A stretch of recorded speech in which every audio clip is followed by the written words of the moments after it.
Hello everyone, my name is Kapil Singh and welcome back to our channel JK Alerts. I hope you are doing well.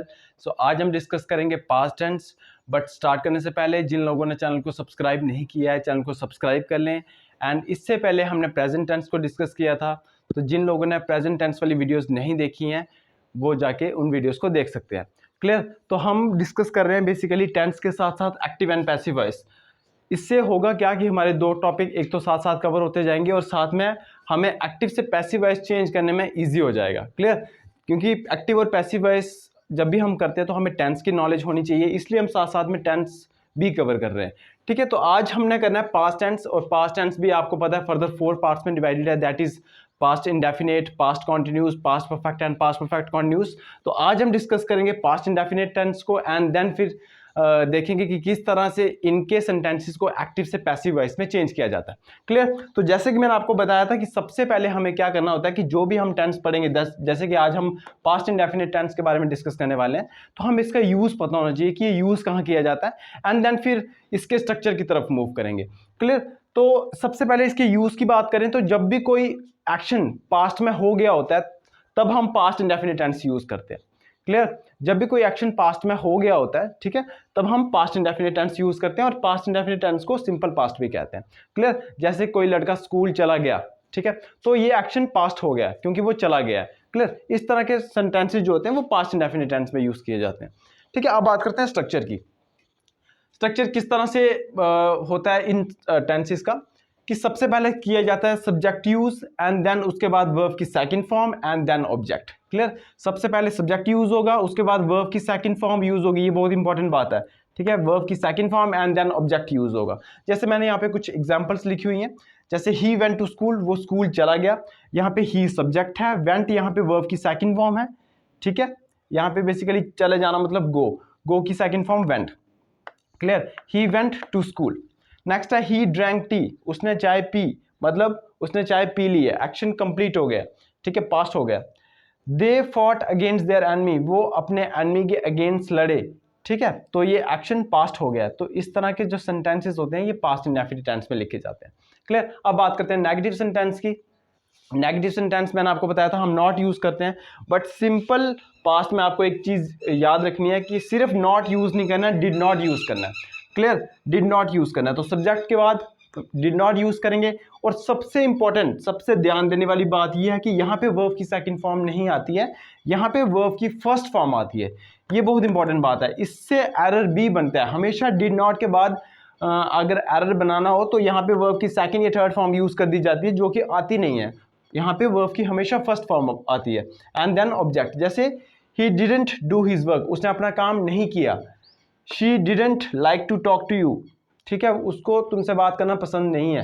ठीक है, तो इस तरह के sentences जो होते हैं वो नेगेटिव सेंटेंसेस होते हैं। तो ये याद रखना है, एक तो सिंपल पास्ट में डिड नॉट यूज किया जाता है एंड देन डिड नॉट के बाद वर्ब की फर्स्ट फॉर्म यूज की जाती है। आई होप आपको क्लियर हो रहा होगा।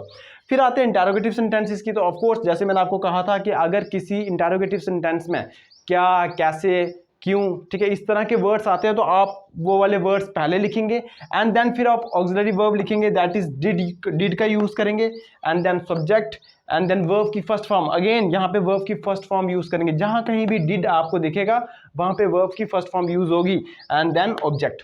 जैसे वो कहाँ रहा, वेयर डिड ही लिव, ठीक है, डिड ही टेल ए लाई, क्या उसने झूठ बोला। ठीक है, तो इस तरह के जो सेंटेंसेस होते हैं ये इंटेरोगेटिव के। आई होप आपको क्लियर हुआ होगा। अब हम डिस्कस करते हैं कि किस तरह से इन सेंटेंसेस को एक्टिव से पैसिव वॉइस में चेंज किया जाता है। तो जैसे कि अभी हमने पढ़ा कि किस तरह का स्ट्रक्चर रहता है पास्ट इंडेफिनिट टेंस के सेंटेंसेस का। तो मैंने आपको बताया सब्जेक्ट, सब्जेक्ट के बाद वर्ब की second form and then object. तो जब भी आपको पैसिव वॉइस में कन्वर्ट करना होगा इस तरह के सेंटेंसेस को, तो मैंने आपको बताया था एक तो रूल ये है कि आपको पता है कि जो एक्टिव वॉइस का जो ऑब्जेक्ट है वो पैसिव वॉइस का सब्जेक्ट बन जाएगा एंड जो एक्टिव वॉइस का सब्जेक्ट है वो पैसिव वॉइस का ऑब्जेक्ट बन जाएगा। ये तो आपको हर एक केस में करना ही करना है। फिर जैसे ही आप सब्जेक्ट लिख देंगे पैसिव वॉइस का, उसके बाद आपको वॉज या वर यूज करना है अकॉर्डिंग टू सब्जेक्ट। अगर सब्जेक्ट सिंगुलर होगा तो वॉज यूज करना है, सब्जेक्ट प्लूरल होगा तो वर यूज करना है। ठीक है, ये चेंज है जो आपको करना है पास्ट इंडेफिनिट टेंस के सेंटेंसेस को एक्टिव से पैसिव वॉइस में कन्वर्ट करने के लिए। एंड देन वर्ब की थर्ड फॉर्म, क्योंकि वर्ब पैसिव वॉइस में हमेशा वर्ब की थर्ड फॉर्म यूज होती है, and then followed by by, फिर उसके बाद आपने बाय यूज करना है एंड देन फिर आपको पता है कि एक्टिव वॉइस का जो सब्जेक्ट होगा वो ऑब्जेक्ट बन जाएगा। ठीक है, तो अब इसको करके देखते हैं। जैसे यहाँ पे फर्स्ट सेंटेंस लिखा हुआ मैंने, Manish broke the leg of the chair. देखो मनीष यहाँ पे सब्जेक्ट है, ठीक है, ब्रोक यहाँ पे वर्ब की सेकंड फॉर्म है, ठीक है, Manish broke the leg of the chair, तो ये यहाँ पे ऑब्जेक्ट बन गया the leg of the chair. तो हम इसको कैसे बनाएंगे पैसिव वॉइस में, the leg of the chair, जैसे कि मैंने आपको बताया कि एक्टिव वॉइस का जो ऑब्जेक्ट है वो पैसिव वॉइस का सब्जेक्ट बन जाएगा। The leg of the chair was, ठीक है, सिंगुलर है, वॉज ब्रोकन, ब्रोक, ब्रेक की सेकंड फॉर्म होती है ब्रोक, एंड जो थर्ड फॉर्म होती है वो ब्रोकन होती है। The leg of the chair was broken by Manish. Clear. अब नेक्स्ट देखते हैं, Rakesh bot a new notebook. देखो राकेश यहां पे सब्जेक्ट है और बॉट यहां पे सेकंड फॉर्म है बाय की, तो ये वर्ब है, और ये नोटबुक यहां पे क्या है, ऑब्जेक्ट है। तो पैसिव वॉइस में कैसे कन्वर्ट करेंगे, ए न्यू नोटबुक, ठीक है, ए न्यू नोटबुक मतलब सिंगुलर की बात हो रही है, वॉज आएगा, ठीक है। अब आपको पता है बाय की सेकंड और थर्ड फॉर्म सेम होती है, bought, a new notebook was bought by Rakesh.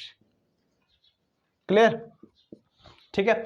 Next है the sweeper cleaned the room. Again the sweeper यहां पे सब्जेक्ट है, क्लीन्ड यहां पे वर्ब की सेकंड फॉर्म है, द रूम यहां पे ऑब्जेक्ट है।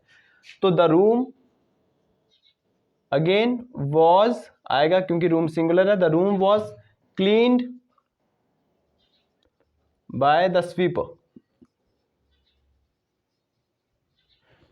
क्लियर। अब नेक्स्ट है over teacher gave him good advice. अब यहां पे देखो ओवर टीचर तो यहां पे सब्जेक्ट है, गेव यहां पे वर्ब है और हिम यहां पे ऑब्जेक्ट है। क्लियर। सो आएगा, आपको पता है कि जब हिम को हम सब्जेक्ट की तरह पे यूज करेंगे, सब्जेक्ट की जगह पे यूज करेंगे, तो यहां पे हिम नहीं आता, ही आता है, क्योंकि हिम लड़कों के लिए यूज होता है। तो ही वॉज गिवन, क्योंकि गेव की थर्ड फॉर्म गिवन है, गिव की थर्ड फॉर्म गिवन है।